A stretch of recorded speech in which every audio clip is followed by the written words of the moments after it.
ఈ సమయమందు మన వాక్య ధ్యానాంశమే కొరింథీయులకు రాసిన మొదటి పత్రిక 4వ అధ్యాయము 14, 15, 16 వచనాలు మనం చదువుకుందాం.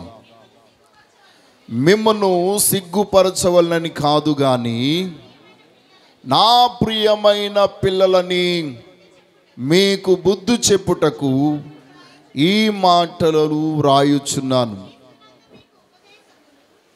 క్రీస్తునందు మీకు ఉపదేశకులు 10,000 మంది ఉన్నను తండ్రులు అనేకులు లేరు. క్రీస్తు యేసునందు సువార్త ద్వారా నేను మిమ్మును కంటిని గనుక మీరు నన్ను పోలి నడుచుకుని వారై ఉండవలనని మిమ్మును బతిమాలు కొనుచున్నాను. చాలండి. చదవబడినటువంటి లేఖనములో నుండి దేవుడు మనతో మాట్లాడును గాక. ఆమేన్. హల్లెలూయా, హల్లెలూయా. దాని బిడ్డలారా, ఈ ఫాదర్స్ డే, ఈరోజు ఫాదర్స్ డే ఇది ఏర్పాటు చేసి ఇంచుమించు 114 సంవత్సరాలు అయిపోయింది. 1910వ సంవత్సరంలో జూన్ 19వ తారీఖున ఫాదర్స్ డే వాషింగ్టన్ ప్రారంభించారు. అయితే ఈ యొక్క ఫాదర్స్ డే రావడానికి గల కారణం ఏంటంటే మదర్స్ డే. స్త్రీలకు ఎప్పుడూ కూడా ఫస్ట్ స్త్రీలు అంటారు కదా, దేవునికి స్తోత్రం, హల్లెలూయా. మరి స్త్రీ యొక్క అంటే మదర్స్ డే 1860 సంవత్సరంలో ప్రారంభించారు. ఆ యొక్క ఇన్స్పిరేషన్తోనే ఫాదర్స్ డే కూడా ఉంటే బాగుంటుంది కదా అని ఫాదర్స్ డే కూడా ప్రారంభించారు. అనాధికారికంగా ఇది 1908వ సంవత్సరంలో జూలై 5వ తారీఖున ఏర్పాటు చేసినప్పటికీ అధికారపూర్వకంగా ఈ యొక్క ఫాదర్స్ డేని జూన్ 19న ప్రారంభించారు. తదుపరి అది 3వ ఆదివారంగా ఏర్పాటు చేయడం జరిగింది. దేవునికి స్తోత్రం. ఎందుకంటే ఇది హాలిడే, పబ్లిక్ హాలిడేగా ప్రకటించారు కనుక ఇది ఇంకా మరి దానికోసం ప్రత్యేకంగా సెలవు ఇవ్వకుండా సండే అయితే ఇక ఏ గొడవ ఉండదు, ఆదివారం సెలవులు అది కలిసిపోతుందని ఆదివారం ఏర్పాటు చేశారు. దేవునికి స్తోత్రం. దాన్ని బట్టి మనకి ఏంటి అర్థమవుతుంది, మన దినాలన్నీ ఎప్పుడు ఏర్పాటు చేసుకుంటే అప్పుడే ఉంటాయి అన్నమాట. దేవునికి స్తోత్రం. దానికి ముహూర్తాలు ఏమీ లేవు, మంచి రోజులు మంచి గడియలు ఏమీ లేవు. మనం ఎప్పుడైతే సంతోషంగా దేవుణ్ణి ఆరాధిస్తామో అప్పుడే మనకి మంచి రోజు. దేవునికి స్తోత్రం కలుగును గాక. హల్లెలూయా. ప్రియమైన బిడ్డలారా, మరి ఈ యొక్క లోకంలో మనం చూసినట్లయితే మనకు 3 తండ్రులు ఉన్నారు. ఒకటి సృష్టికర్త అయినటువంటి పరమ తండ్రి అయిన దేవుడు, ఆయనే మన తండ్రి. ఆయన తండ్రిగా ఉన్నాడని ప్రభు అయిన యేసు క్రీస్తు మనకు క్రొత్త నిబంధనలో పరిచయం చేశాడు. ఆ గొప్ప దేవుణ్ణి ప్రార్థన ద్వారా పరిచయం చేశాడు. మొదట్లోనే మనం చూస్తాం, పరలోకమందున్న మా తండ్రి అని మనకి పరిచయం చేయడమే కాదు, దేవుడు భయంకరుడు, సమీపింపరాని తేజస్సులో ఉన్నవాడు, ఆయనకు ఆయనే నివాసము చేసేటువంటి వాడు, పరిశుద్ధుడైనటువంటి వాడు అయినప్పటికీ ఆయన మనందరికీ తండ్రి అయి ఉన్నాడు అని తెలియజేశాడు. దేవునికి స్తోత్రం, హల్లెలూయా. కాబట్టి ఈరోజు మన సృష్టికర్త అయినటువంటి దేవుడు మనకు తండ్రిగా ఉండునుగాక. రెండవదిగా మనకు జన్మనిచ్చినటువంటి తండ్రి, మనకు జన్మనిచ్చినటువంటి తండ్రి. మూడవదిగా ఆత్మ సంబంధమైన అంటే మన ఆత్మలను కావలి కాయు తండ్రి. దేవునికి స్తోత్రం. కాబట్టి ఈ యొక్క ఈ ముగ్గురులో ప్రథముడుగా నిత్యం ఉండేటువంటి వాడు మన పరమ తండ్రి అయిన దేవాది దేవుడు. దేవునికి స్తోత్రం. ఆయన ఎంత గొప్ప దేవుడు అంటే ఆయన మానవుణ్ణి మట్టి నుండి తీసి తన యొక్క స్వరూప్యమందు తన పోలిక చొప్పున ఆ యొక్క నరుణ్ణి చేసి ఆయన తన నాసికారంధ్రములో జీవవాయువుని ఊది నరుని జీవాత్మగా మార్చాడు. దేవునికి స్తోత్రం. ఆయన ఎందుకు మన తండ్రి అయి ఉన్నాడు అనగా, ఆయన మనలను తన పోలిక చొప్పున తన స్వరూపమందు మనం నిర్మించాడు. దేవునికి స్తోత్రం. హల్లెలూయా. అందుకొరకే చాలామంది అంటూ ఉంటారు, తండ్రిలాగే ఉన్నాడు, పోలిక అలాగే ఉంది, స్వభావం అలాగే ఉంది, మాట అలాగే ఉంది అని అంటూ ఉంటారు. ఈరోజు మన తండ్రి పరలోకపు తండ్రి అయితే మనం ఎలాగ ఉండాలి? ఆయన ఏమన్నాడు, నేను పరిశుద్ధుని గనుక మీరును పరిశుద్ధులై ఉండుడి. మన పరలోకపు తండ్రి పరిశుద్ధుడైన దేవుడు, ఆయన ఉన్నతమైనటువంటి వాడు కదా. కాబట్టి మనము కూడా ఆయన వలె పరిశుద్ధత కలిగిన వారమై ఉండాలని ప్రభువు కోరుకుంటున్నాడు. దేవునికి స్తోత్రం కలుగును గాక. ఆయన నిత్యము జీవించువాడు, మనమును జీవించాలని తన జీవాత్మను మనలో ఉంచి ఉన్నాడు. దేవునికి స్తోత్రం. కాబట్టి ఈరోజు ఆయన పరిశుద్ధుడై ఉన్నాడు. ఆయన ఆత్మ కలిగిన వాడిగా ఉన్నాడు గనుక, ఆత్మస్వరూపుడై ఉన్నాడు గనుక, ఆత్మస్వరూపుడైనటువంటి దేవాది దేవుడు మనమందరమును ఆయన ఆత్మ కలిగిన వారమై ఉండాలని ఆయన కోరుకుంటున్నాడు. ఈరోజు దేవుని బిడ్డలైనటువంటి మనమందరము దేవుని ఆత్మచేత నడిపించబడుదుముగాక, దేవుని ఆత్మచేత నింపబడుదుముగాక. ఎందరైతే దేవుని ఆత్మచేత నడిపింపబడుదురో వారందరూ దేవుని కుమారులు కుమార్తెలు అనబడతారు. ఎవరైతే దేవుని యొక్క ఆత్మచేత నింపబడతారో, దేవుని ఆత్మచేత నడిపించబడతారో వారు దేవుని కుమారులు. దేవుని ఆత్మ లేని వాడు ఆయన వాడు కాదు. కాబట్టి ఆయన కలిగిన పరిశుద్ధత మనము గలవారమై ఉండాలి. ఆయన ఆత్మస్వరూపుడై ఉన్నాడు గనక మనమును దేవుని యొక్క ఆత్మ కలిగిన వారమై ఉండాలని దేవుడు కోరుకుంటున్నాడు. కాబట్టి ఈరోజు సంఘములో ఉన్న ప్రతి ఒక్కరును, ప్రతి తండ్రియును దేవుని ఆత్మ చేత నింపబడిన వారుగా ఉందురుగాక. దేవుని అభిషేకం మీ మీదకి దిగి వచ్చునుగాక. దేవుని అభిషేకముతో మీరు నింపబడిన వారుగా ఉంటే ఎలాగ నడవాలో, ఎలా ఉండాలో, ఎక్కడ ఉండకూడదో ఇవన్నీ మీకు అర్థమవుతాయి. దేవునికి స్తోత్రం. ప్రియమైన బిడ్డలారా, కాబట్టి దేవుని అభిషేకము చేత మనం నింపబడిన వారమై ఉందుముగాక. తండ్రి తన బిడ్డలకు అన్నిటినీ అనుగ్రహించువాడు. అందుకొరకే పరలోకపు తండ్రి అయిన దేవుడు ఆదామును సృజించడం మాత్రమే కాదు, తన కొరకు ఒక మంచి స్థలాన్ని ఏర్పాటు చేశాడు. తాను నివాసము చేయడానికి ఒక ఇల్లుగా ఏదేను తోటను ఏర్పాటు చేశాడు. అంతేకాదు తనకి ఆహారమును ఏర్పాటు చేశాడు. దేవుని వాక్యం చెప్తుంది, ఇదిగో ఈ చెట్ల ఫలములన్నీ మీకు ఆహారమగును. దేవునికి స్తోత్రం. హల్లెలూయా. ప్రియమైన బిడ్డలారా, దేవుడు ఎందుకు మనకి తండ్రి అనగా, ఆయన మనల్ని సృష్టించాడు, పుట్టించాడు, ఆయన ఆత్మను మనలో ఉంచి ఉన్నాడు, ఆయన మనకు ఒక స్థలమును ఏర్పాటు చేసిన వాడు, ఆయన మనకి ఆహారమును సిద్ధపరిచిన వాడిగా ఉన్నాడు. ఈరోజు నిజముగా మీరు ఈ సత్యాన్ని ఎరిగిన వారిగా ఉంటే, ప్రియమైన బిడ్డలారా, ఒక మాట మీద చెప్తున్నాను, ఆ మహిమగల దేవాది దేవుడిని ఈరోజు మీరు తండ్రిగా చేసుకుంటే 65వ సంకీర్తనలో చెప్పబడినట్లుగా తండ్రి లేని వారికైనా తండ్రియో, విధవరాలుకైన న్యాయకర్త అయి ఉన్నాడని చెప్పబడినట్లు 68:5 అనుకుంటా. తండ్రి లేని వారికి తండ్రియు, విధవరాండ్రకు న్యాయకర్తయు అయి ఉన్నాడు. దేవునికి మహిమ కలుగునుగాక. హల్లెలూయా. కాబట్టి ఈరోజు దేవుడు మనకు తండ్రి అయి ఉన్నాడు. ఆమేన్. ఇప్పుడు చెప్పండి, దేవుడు నాకు తండ్రి అయి ఉన్నాడు. పెదాలతో చెప్పకండి, నిజంగా గుండె మీద చేసుకుని దేవుడు నాకు తండ్రి అయి ఉన్నాడు. నిజముగా మీకు దేవుడు తండ్రిగా ఉంటే మిమ్మలను దేవుడు ఎక్కడ ఉంచితే అక్కడ ఉంటారు. దేవునికి స్తోత్రం కలుగునుగాక.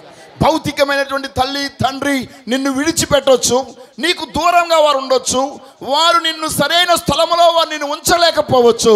కానీ పరలోకపు తండ్రిని నీవు తండ్రిగా చేసుకుని ఉన్నావు గనుక నిశ్చయముగా ఆయన మిమ్మలను ఆ ఉన్నతమైనటువంటి రీతిలో సరి అయిన స్థలములో ఆయన మిమ్మల్ని ఉంచుతాడు, సరి అయిన రీతిలో మిమ్మల్ని నడిపిస్తాడు. ఈ లోకములో ఏ పరిస్థితుల్లో నీ ఉన్నా ఆయనే నీకు తండ్రిగా తోడై ఉంటాడు. దేవునికి స్తోత్రం. హల్లెలూయా, హల్లెలూయా, హల్లెలూయా. గత 31 సంవత్సరములు పైబడి దేవుడే నాకు తండ్రి, నాకు మరొక తండ్రి లేడు. కారణం ఏమనగా నా తండ్రి, భౌతికమైనటువంటి నా తండ్రి 94 మే 4వ తారీఖున నిద్రించారు. అప్పటి నుండి దేవుడు నాకు తండ్రిగా ఉన్నాడు. దేవునికి స్తోత్రం. నాకు ఆత్మీయ తండ్రి గారు ఉన్నారు, ఇప్పటికీ ఆయన నాకు తండ్రి. తరువాత అన్నిటికంటే ముఖ్యంగా నా పరలోకపు తండ్రి నాకు తండ్రిగా ఉన్నాడు. కాబట్టి నేను ఎప్పుడూ భయపడలేదు, నేను ఎప్పుడూ కృంగిపోలేదు. ఆయన నన్ను సరైన స్థలంలోనే ఉంచుతాడు. ఒకవేళ నా తండ్రి బ్రతికుండుంటే నన్ను వెస్ట్ గోదావరిలో ఉంచుండేవాడేమో, కానీ పరలోకపు తండ్రి నన్ను అన్ని రాష్ట్రాలకు తిప్పుతున్నాడు. దేవునికి స్తోత్రం కలుగునుగాక. హల్లెలూయా. ఈరోజు మీ అందరికీ తెలియజేస్తున్నాను, మీ మనస్సు భౌతికమైనటువంటి తండ్రి మీద నుండి, లోక సంబంధమైన తండ్రి మీద నుండి తీసి పరలోకపు తండ్రి మీద మీరు మనసు పెట్టండి. నిశ్చయముగా మీ కృంగుబాటు, మీ విచారం, మీ యొక్క వేదన అన్నీ తొలగిపోతుంది. దేవునికి స్తోత్రం. అయితే ఈ సమయంలో నీ యొక్క తండ్రిలో నీవు దేవుణ్ణి చూడవలసి ఉంది. దేవునికి స్తోత్రం. అందుకొరకు ప్రభు ఏమన్నాడు? నీ తండ్రిని నీ తల్లిని సన్మానించు. ఆజ్ఞలలో ఇది ఒక ముఖ్యమైన ఆజ్ఞగా దేవుడు జారీ చేశాడు. దేవునికి స్తోత్రం. ప్రియమైన వారులారా, ఆజ్ఞలు 2 భాగాలుగా చేసినప్పుడు దేవుని ఆజ్ఞలు అలాగే సామాజిక పరమైన ఆజ్ఞలు అని 2 భాగాలుగా చేస్తే ఈ యొక్క తండ్రిని సన్మానించనే మాట దేవుని ఆజ్ఞలోనికి వస్తుంది. దేవునికి స్తోత్రం. హల్లెలూయా. కాబట్టి ఈరోజు ప్రతి ఒక్కరూ ఇప్పటి వరకు ఒకవేళ మీరు ఎవరైనా మీ తండ్రి గారిని విష్ చేయకపోతే వారికి హ్యాపీ ఫాదర్స్ డే అని చెప్పకపోతే ఇప్పుడైనా వాళ్ళకి చెప్పండి. దేవునికి స్తోత్రం. హల్లెలూయా, హల్లెలూయా.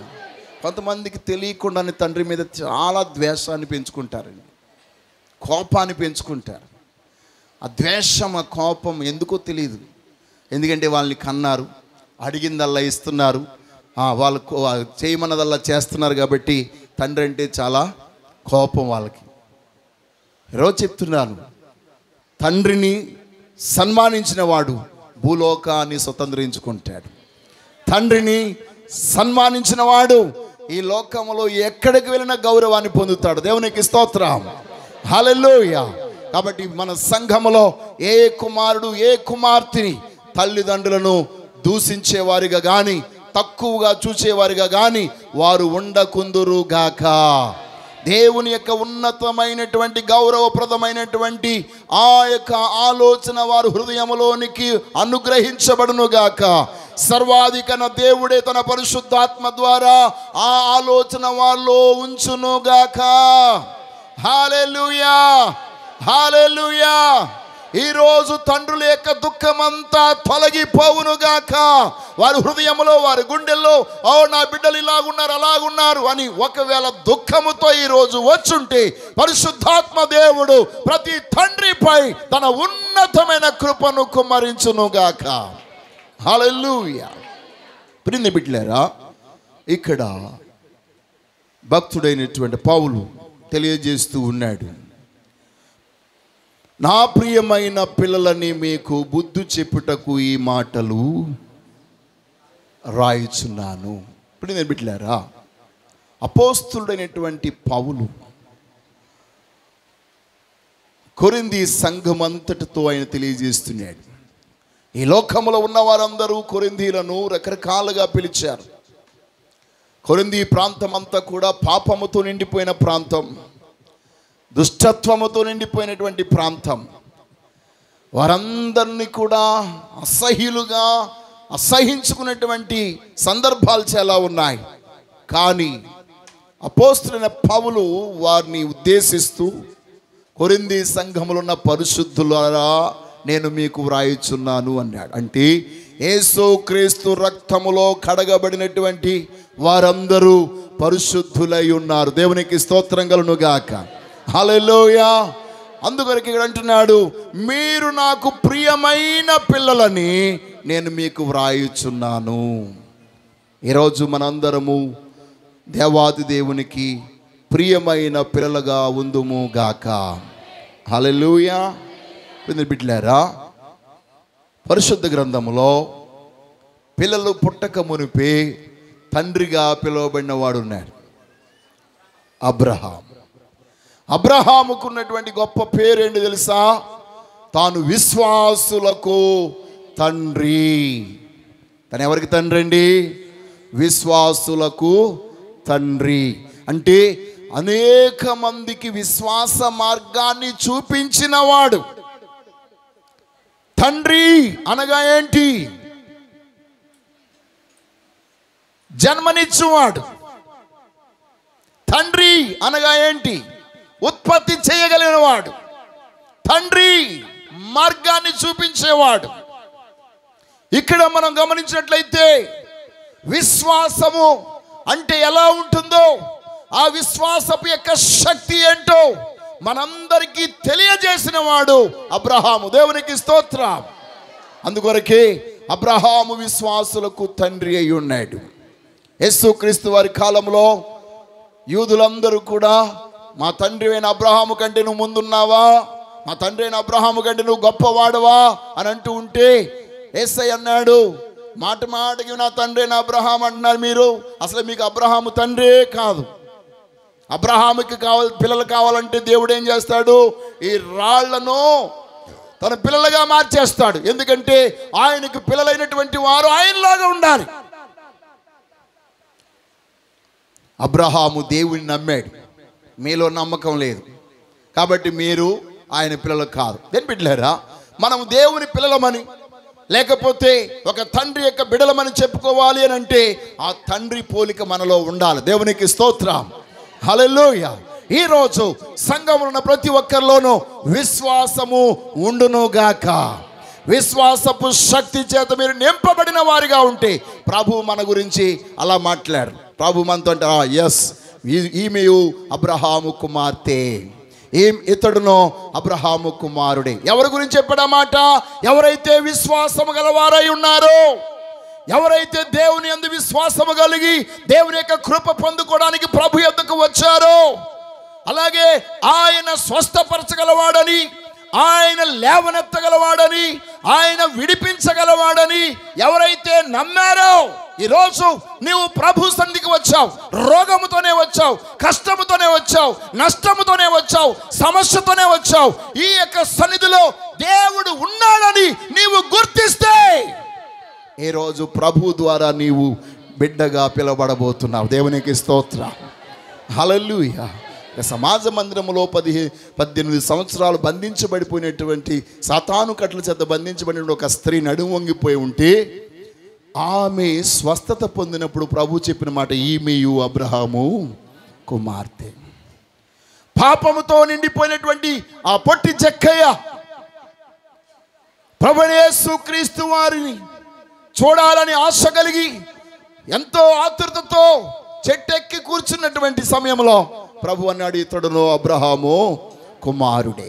కారణమేమనగా వారిలో విశ్వాసం, వారిలో నమ్మకం. ఈరోజు పరలోకపు తండ్రి యొక్క క్రియలు మనలోనికి వచ్చునుగాక. పరలోకపు తండ్రి యొక్క ఆ యొక్క ఆలోచనలన్నీ మనలోనికి రావాలంటే ఆయన ఆత్మ మనలో ఉండాలి. దేవునికి స్తోత్రం. హల్లెలూయా, హల్లెలూయా, హల్లెలూయా. ఆయన ఆత్మ ద్వారా మనలో ఆయన క్రియలు ఈ లోకములో బయలు వెడలునుగాక. ఆయన ఆత్మ ద్వారా మన యొక్క జీవితంలో ఆయన యొక్క క్రియలన్నీ మన ద్వారా ప్రత్యక్షపరచబడును గాక. అప్పుడు మీ యొక్క క్రియలను బట్టి పరలోకపు తండ్రి మహిమపరచబడతాడు. దేవునికి స్తోత్రం. మీ క్రియల ద్వారా దేవుడికి మహిమ కలగాలి, మీ క్రియల ద్వారా దేవునికి ఆనందం కలగాలి, మీ క్రియల ద్వారా దేవునికి సంతోషం కలగాలి. ఈరోజు ఉదయ కాలంలో యవనస్తులు చెప్పాను, మీ యొక్క ప్రవర్తన తండ్రి అయిన దేవునికి ప్రీతికరంగా ఉండాలి, ప్రీతికరంగా ఉండాలి. దేవునికి స్తోత్రం. హల్లెలూయా. దేవునికి ఒకని ప్రవర్తన ప్రీతికరంగా ఉన్నప్పుడు శత్రువులను సహితం ఆయన ఏం చేస్తాడు? మిత్రులుగా మార్చేస్తాడు. స్తోత్రం చెప్పండి. హల్లెలూయా, హల్లెలూయా. కాబట్టి ఈరోజు నీకున్న పరిస్థితులన్నీ, నీ వాతావరణం అంతయు, నీ యొక్క స్థితిగతులన్నీ నీకు అనుకూలంగా మార్చబడగలగాలి అని అంటే నీ ప్రవర్తన దేవుని దృష్టికి ప్రీతికరంగా ఉండాలి, అనుకూలంగా ఉండాలి. నీ ప్రవర్తన దేవుని దృష్టికి అనుకూలంగా ఉంటే నీ పరిస్థితులన్నిటినీ దేవుడు నీకు అనుకూలంగా మారుస్తాడు. దేవునికి స్తోత్రం. హల్లెలూయా. కాబట్టి ప్రియ బిడ్డలారా, అబ్రహాము విశ్వాసులకు తండ్రి అయి ఉన్నాడు. అంతేకాదు, అబ్రహాము గురించి ప్రభు చెప్తున్నాడు కదా, అబ్రహాము తన పిల్లలను ఎలాగ పెంచాలో ఎరిగిన వాడట. దేవునికి స్తోత్రం. అందుకొరకే ఆదికాండం 18-19 వచనాల్లో మనం చూస్తాం. 18వ అధ్యాయం 19వ వచనంలో మనం చూసినట్లయితే ఎట్లనగా,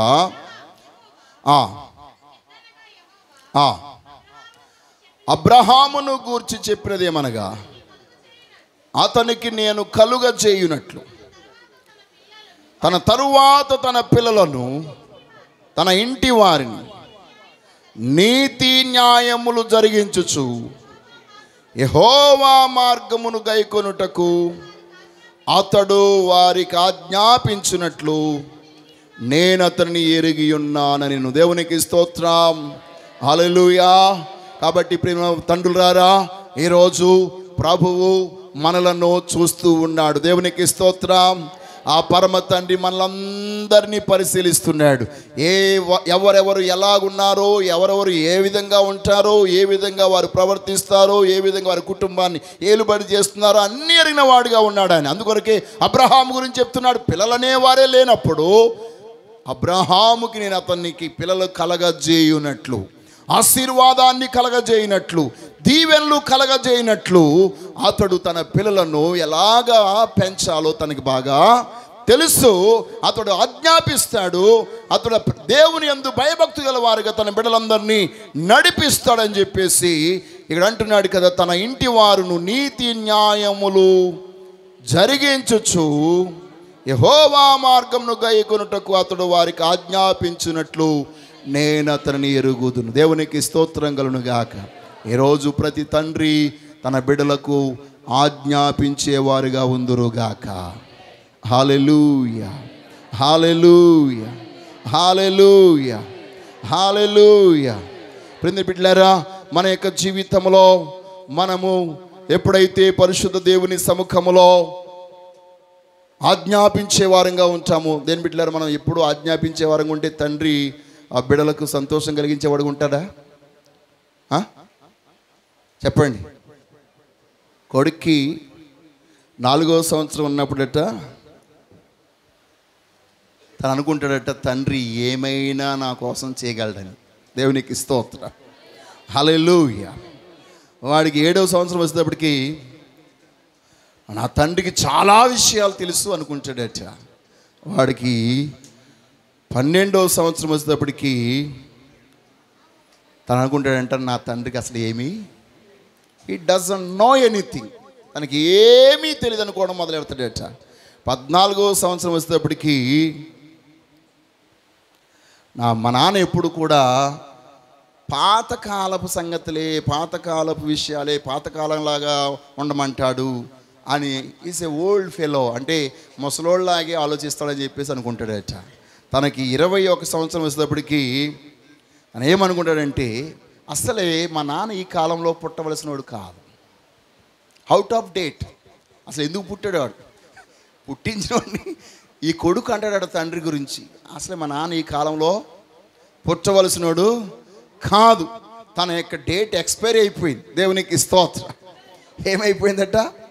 డేట్ కాని కాలంలో పుట్టాడు అంటారట. దేవునికి స్తోత్రం. హల్లెలూయా.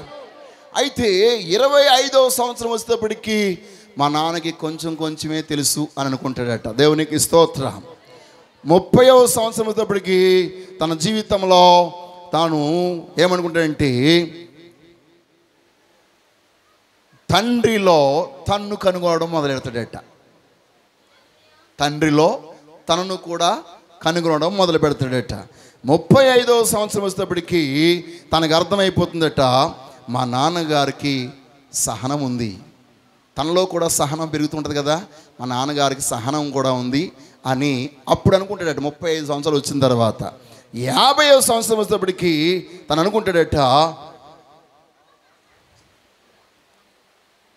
తను ఇప్పుడు డాడీ అయ్యాడు కదా, పెద్దవాడు అయిపోయాడు కదా, తను ఏమనుకుంటాడంటే మా నాన్నగారు నా వయసులో ఉన్నప్పుడు ఎలాగ ఆలోచించేవారు, నేను అలాగే ఆలోచిస్తున్నాను కదా అని అనుకుంటాడట. దేవునికి స్తోత్రం.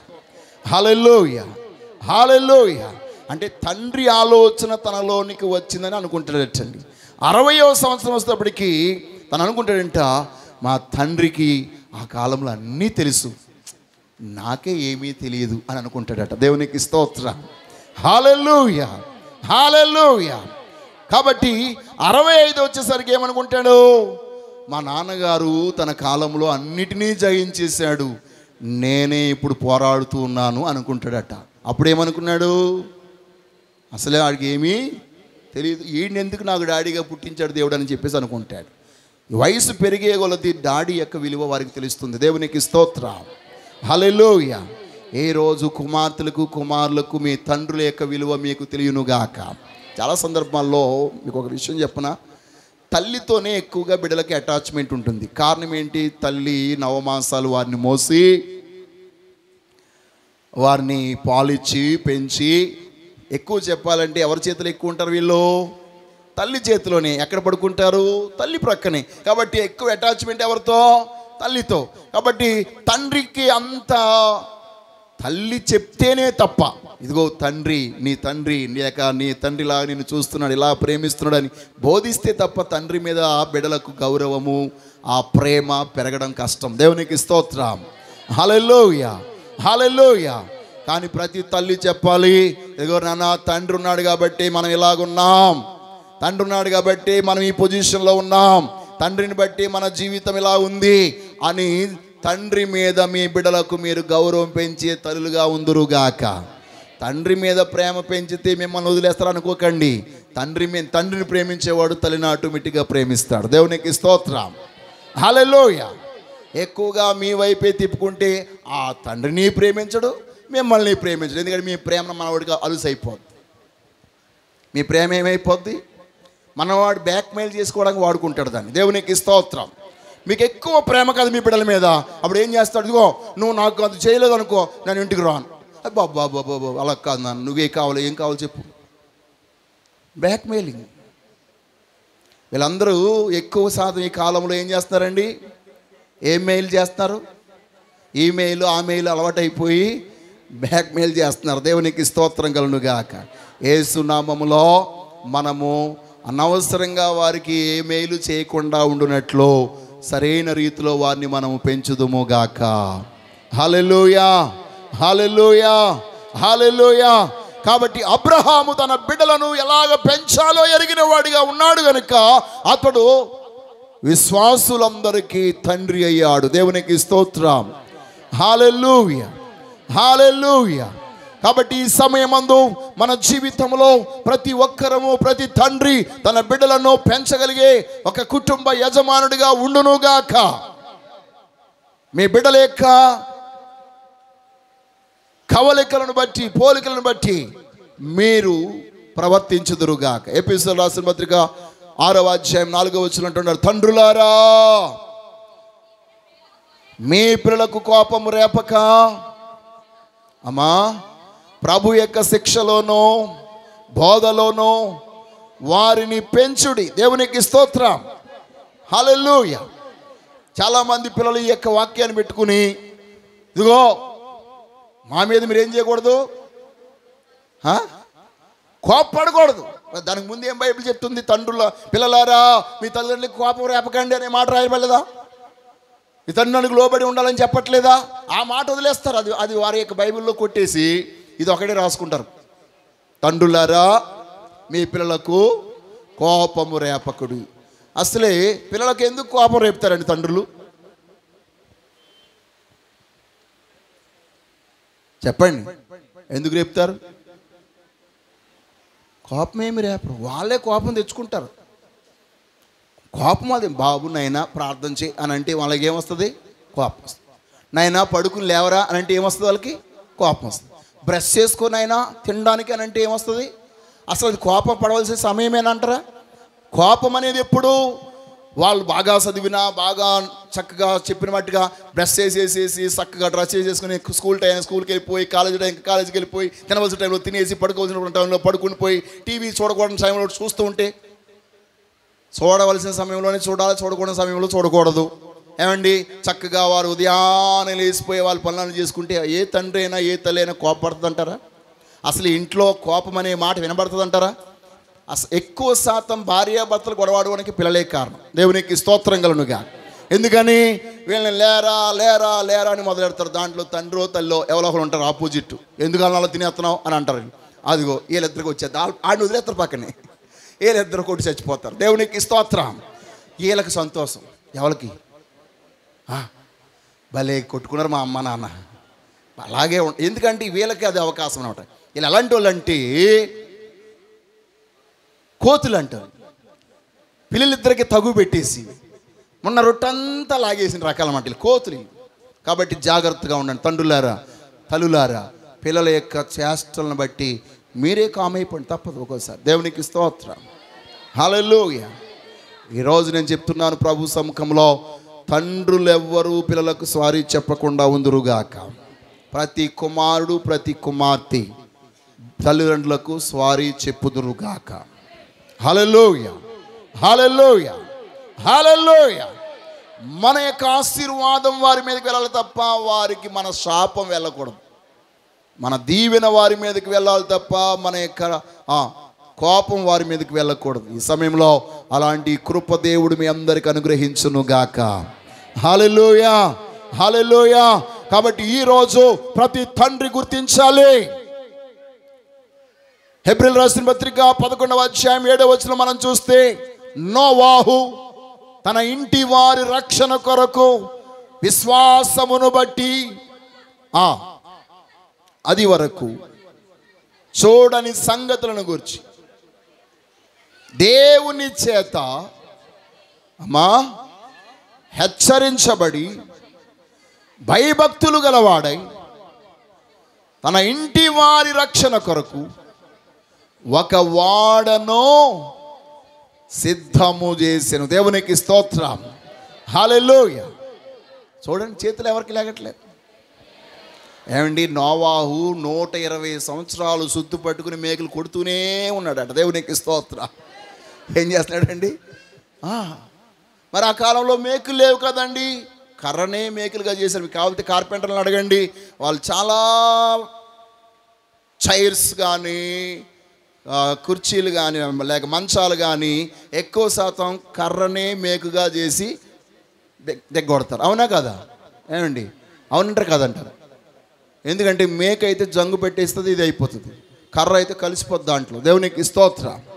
హల్లెలూయా, హల్లెలూయా. ఒకప్పుడు పట్ల మంచాలు ఉండేవి, నులక మంచాలు ఉండేవి. ఆ మంచాలకి ఏమైనా మేకులు వేసేవారంటే ఏమండి, మేకులు వేసేవారా? లేవు. అప్పుడు మేకులు లేవు. ఆ కర్రే వాటికి మేకు. కన్నం పెట్టేసి దాంట్లో గట్టిగా ఈ యొక్క ఫిక్స్ చేయగానే మంచం చక్కగా ఉండేది. ఇప్పుడు ఎన్ని మేకులు వేసినా కిస్సు కిస్సు సౌండ్ తప్ప ఏం ప్రయోజనం లేదు. దేవునికి స్తోత్రం. హల్లెలూయా. కాబట్టి ఆ కాలంలో నోవాహు ఆ ప్రకారముగా 120 సంవత్సరాలు తన చేతులకి పని చెప్పాడు. ఈరోజు ప్రభు సంధికి వచ్చిన తర్వాత ఒక్కసారి చేయెత్తుతారు అంతే, మళ్ళీ దించేస్తారు. ఇంకా మళ్ళీ స్తోత్రం, స్తోత్రం, స్తోత్రం. మీ గృహము కట్టుకోవడానికి మీరు దేవుని తట్టు చేతులు ఎత్తాలి. దేవునికి స్తోత్రం. హల్లెలూయా. నీ ఇంట్లో సమాధానంగా ఉండాలంటే నీవు చేతులు ఎత్తాలి ప్రభు వైపు. నీ ఇంట్లో నీ యొక్క ప్రతి సమస్య తీర్చబడాలంటే నువ్వు ప్రభు తట్టు నువ్వు చేతులు ఎత్తాలి. దేవునికి స్తోత్రం. ఏ రోజు నోవాహు దేవుని చేత హెచ్చరించబడినట్లు ప్రతి తండ్రి దేవుని చేత హెచ్చరించబడును గాక. అబ్రహాము దేవుడు తనకు తెలుసట. దేవుడు అన్నాడు అబ్రహాం గురించి, అతడు ఎలాగ తన పిల్లల్ని పెంచుతాడో నాకు తెలుసు అన్నాడు. నోవాహు అయితే తన అంతకు ముందు జరగనటువంటి వాటి గురించి హెచ్చరించబడి దేవుని మాటను నమ్మి దేవుడు చెప్పినట్టుగా చేసి తన కుటుంబ రక్షణ కొరకు ఒక వాడను తీశాడు. ప్రతి తండ్రి తన కుటుంబము రక్షణ కొరకు వాడను నిర్మింతురుగాక. హల్లెలూయా, హల్లెలూయా.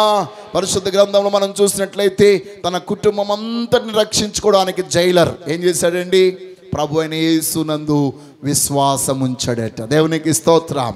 నీవు ప్రభు అయిన యేసు క్రీస్తునందు విశ్వాసం ఉంచుమో అప్పుడు నీవును నీ ఇంటి వారు, అంటే దాని అర్థము ప్రతి తండ్రి నిశ్చయముగా సర్వాధికారి అయిన దేవుని యందు విశ్వాసం ఉంచగలిగితే, ఎక్కువ శాతం స్త్రీలకే ఉంటుంది తప్ప పురుషులకు ఉండదండి విశ్వాసం. కానీ పూర్వకాలం అలాగా కాదు. అబ్రహాం గారిలో నుండి విశ్వాసం ప్రారంభమైంది, కానీ ఇప్పుడు అందరూ సారాములు ఎక్కువైపోయారు, కానీ అబ్రహాం గారు లేరు. దేవునికి స్తోత్రం. హల్లెలూయా. ఈరోజు చెప్తున్నాను, ప్రతి తండ్రి అబ్రహాములాగా విశ్వాసకు వీరులుగా ఉందురుగాక. నోవాహులాగా దేవుని స్వరం వినేవారిగా ఉందురుగాక.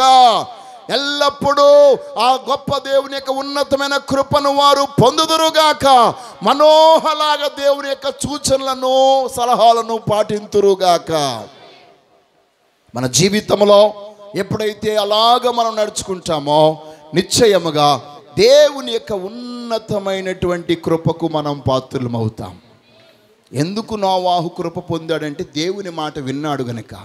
ప్రతి తండ్రి దేవుని కృప పొందునుగాక. ఏమంటే మీ కుటుంబం పోషించబడాలంటే, మీ కుటుంబం చక్కగా ఉండాలంటే మనకేం కావాలి? మన జ్ఞానం, మన శక్తి, మన బలం సరిపోదండి. దేవుని కృప మనకు కావాలి. దేవునికి స్తోత్రం. ఈరోజు దేవుడు తన ఉన్నతమైన కృప ప్రతి ఇంటి మీద కుమ్మరించునుగాక. ఉన్నతమైన మేలుతో దేవుడు మిమ్మల్ని నింపునుగాక. కాబట్టి ఇక్కడ అపోస్తలుడైన పౌలు అంటున్నాడు, ప్రియమైన నా పిల్లలని నేను మీకు బుద్ధి చెప్పడానికి వరకు రాయొచ్చు ఉన్నాను. ఏమంటున్నాడు ఆయన? ఉపదేశకులు అనేక వేల కొలది, 10,000 కొలది ఉండొచ్చేమో కానీ, ఉపదేశకులు 10,000 మంది ఉండొచ్చేమో కానీ తండ్రులు అనేకులు లేరు. తండ్రులు కొద్దిమంది. కాబట్టి మీ ఆత్మీయ తండ్రి వాక్యము ద్వారా, ఉపదేశము ద్వారా, సువార్త ద్వారా మిమ్మల్ని కన్నటువంటి వారిని మీరు ఎల్లప్పుడూ కూడా వారి మననను పొందొచ్చు, వారి ద్వారా దీవించబడాలని తెలియజేస్తున్నాడు. ఇక్కడ అంటున్నాడు, పౌలు అంటున్నాడు, నేను మిమ్మలను క్రీస్తు యేసునందు సువార్త ద్వారా కంటిని గనుక మీరు నన్ను పోలిన వారై నడుచుకొనవలెను. అపోస్తలుడైన పౌలు అంటున్నాడు, నన్ను పోలి అంటే ప్రతి తండ్రి ఇంటి వారికి పిల్లలకు ఎలా ఉండాలన్నమాట? ఒక పోలికగా, ఒక మాదిరిగా ఉండాలి. దేవునికి స్తోత్రం. ఏమండి, మనం సిగరెట్ తాగితే మన పిల్లలు కూడా ఏం చేస్తారు? చెప్పండి అమ్మా. మీరు ఒకటి తాగితే వాళ్ళు 10 తాగుతారు. మీరు మందు తాగితే వాళ్ళు ఏం చేస్తారు? మందే తాగుతారు. నువ్వు మందు తాగి మందు తాగకూడదు అని చెప్తే ఊరుకో, తాగుతారు వాళ్ళు కూడా. కాబట్టి ఈరోజు అన్ని విషయాల్లో, పరిశుద్ధతలో, ప్రార్థనలో, విశ్వాసంలో, ఆత్మీయతలో, భక్తిలో, అన్నిటిలో మనం ఎలా ఉండాలి? మన పిల్లలకు మనము మాదిరిగా ఉండాలి. ఇక్కడ పౌలు భక్తుడు తండ్రిగా తాను ఒక పోలిక, మాదిరి చూపిస్తున్నాడు. నన్ను పోలి మీరు నడుచుకొనవలెను. దేవునికి స్తోత్రం. కాబట్టి ఈరోజు మనమందరము అలాంటి పోలిక కలిగిన వారముగా ఉందుముగాక. అబ్రహాము లాంటి విశ్వాసం, నోవాహులాగా దేవుని స్వరం వినడం, ఈ యొక్క పౌలు గారిలాగా మాదిరికరమైన వారిగా మనం ఉందాం. అప్పుడు నిశ్చయముగా మన బిడ్డలందరూ ప్రభు యొక్క కృపలో రక్షణ పొందిన వారై ఆయనలో భక్తిలో, విశ్వాసంలో, ఆత్మీయతలో వారు ఎదిగే వారిగా ఉంటారు. ఈరోజు మీరు చెప్తున్నాను, ప్రతి ఒక్కరూ కూడా యాయీరు వలె ఉందురుగాక. మీ కుమారుని, మీ కుమార్తె విషయమై దేవుని దగ్గరికి వచ్చి ప్రభు దగ్గర అడుగుదురుగాక. ఈనాడు చాలామంది పాపము వలన, అపరాధం వలన చచ్చిన వారిగా ఉన్నారు. ఆ చచ్చిన స్థితిలో ఉన్నటువంటి నీ బిడ్డలు బ్రతికించబడ్డం కొరకు ప్రభు దగ్గరికి వచ్చి ప్రభు దగ్గర మొరపెట్టు. యాయీరు కుమార్తె ఇంటిని దర్శించినటువంటి దేవుడు, ఆ ఇంటికి వెళ్ళి ఆ కుమార్తెని బ్రతికించిన దేవుడు నీ ఇంటికి వచ్చి నీ బిడ్డలను కూడా బ్రతికిస్తాడు. కాబట్టి మన తండ్రులందరూ యాయీరు తండ్రిలాగా ఉందరుగాక. ఆ యాయీరు సమాజ మందిరానికి అధికారిగా ఉన్నాడు. సమాజ మందిరంలో ఎవరు ఏ వాక్యం చదవాలో, ఎవరు ఏ ప్రీచింగ్ చేయాలో, ఎవరు ఎలాగ ఉండాలో అన్ని క్రమ ప్రకారంగా చేసినటువంటి ఇతడు తన కుమార్తె విషయమై ప్రభు అయిన దేవుని యొద్దకే వెళ్ళాడు. దేవునికి స్తోత్రం. ప్రతి తండ్రి ఎవరి యొద్దకు రావాలి? దేవుని యొద్దకే రావాలి. దేవునికే మీరు అప్పచెప్పండి, నిశ్చయముగా దేవుడు తన ఉన్నతమైన కృప మీకు అనుగ్రహింపజేస్తాడు. కాబట్టి ఈరోజు తండ్రులందరినీ దేవుడు దీవించునుగాక. తండ్రులందరినీ దేవుడు తన అభిషేకంతో నింపునుగాక. తండ్రులందరిపై దేవుడు తన కృప అనుగ్రహించునుగాక. అట్టి కృప ఎల్లవేళలా మీ అందరికీ తోడై ఉండునుగాక. Amen. Close your eyes and look to Jesus. Hallelujah, hallelujah, hallelujah. ప్రతి ఒక్కరు రెండు చేతులు పైకెత్తి పరిశుద్ధ దేవుని సముఖంలో ఆ మహోన్నతుడైన దేవుణ్ణి మనం వేడుకుందాం. హల్లెలూయా, హల్లెలూయా. యేసయ్యానికే మహిమ, నీకే మహిమ. ప్రతి ఒక్కరు రెండు చేతులు పైకెత్తుదాం. సర్వాధికారివైన మా తండ్రి, నీ ఉన్నతమైన నామమునకు వందనాలునైనా. ఈ ఫాదర్స్ డే సందర్భముగా తండ్రులుగా మేము ఎలా ఉండాలో అబ్రహాము, నోవాహు, అలాగే ప్రభువనైనా యాయీరు, పౌలు వీరందరిని మా ముందుంచి ఉన్నారు. మేమును ప్రభు ఆ ప్రకారముగా జీవించి నీ ఉన్నతమైన కృపలో ముందుకు సాగగలిగినట్లు సహాయం చేసి మహిమ మీరే పొందమని యేసు క్రీస్తు నామములో ప్రార్థిస్తున్నాము తండ్రి. ఆమేన్.